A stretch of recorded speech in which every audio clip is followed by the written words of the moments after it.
नमस्कार, इन्फिनिटी ट्रॅव्हलमध्ये आपल्या सगळ्यांचं स्वागत आहे. या व्हिडिओमध्ये आपण जाणून घेऊ इंडियन रेल्वेने जे नवीन अपडेट्स दिले एप्रिल 2026चे.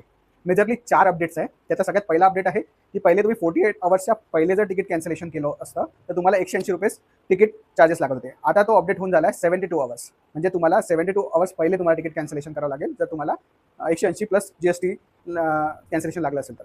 दुसरा अपडेट आहे की पहिले तुम्ही 24 अवर्स पहिले तिकीट अगर कॅन्सल करत होते तर तुम्हाला 25% तिकीट कॅन्सलेशन लागत होता. आता तो अपडेट झाला आहे तुम्हाला 48 अवर्स पहिले तिकीट कॅन्सल करायला लागते. म्हणजे 72 अवर्सपासून तर 48 अवर्सच्या मध्ये तुम्ही तिकीट कॅन्सलेशन केलं तर 25% तुम्हाला कॅन्सलेशन लागेल. हा झाला दुसरा अपडेट.